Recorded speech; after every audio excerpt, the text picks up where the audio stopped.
umunyarwenya Rusine Patrick uyu munsi yambitse impeta y'urukundo umukunzi we Irene Uwase Nizra. Nk'uko mubibona rero ku mafoto atandukanye aragaragaza uburanga bwa Irene Uwase Nizra, aho abenshi ku mbuga nkoranyambaga bacitse ururondogoro bavuga ko rwose Patrick ashatse umukobwa mwiza, uti nta kuntu rwose wabura umunyarwenya ariko ngo wisondeke. Mu mwaka rero uyu mwaka turimo mu kwa kabiri nibwo Rusine Patrick yerekanye bwa mbere umukunzi we Irene Uwase Nizra. Ku munsi w'abakundana na none tariki 14 z'ukwa kabiri yongeye gushimangira ko ari mu munyenga w'urukundo, amubwira amagambo asize umunyu.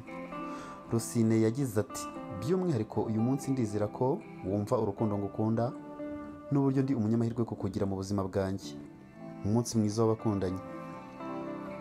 Uyu munsi rero Rusine Patrick yashyize hanze amafoto agaragaza ko yamaze kwambika impeta umukunzi we.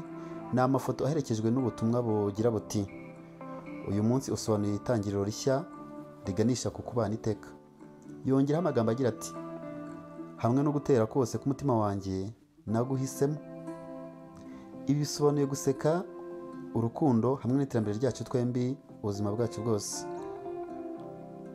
Akomeza agira ati ndumva kwihangana bingora ngo tubane ngo ukunde bizira iherezo iteka kandi n'igihe cyose.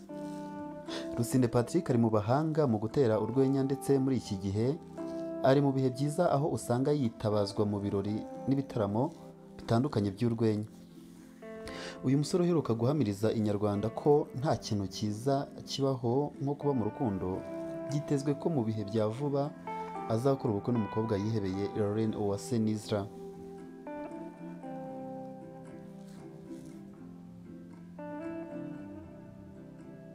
Mwakoze kudutega amatwi.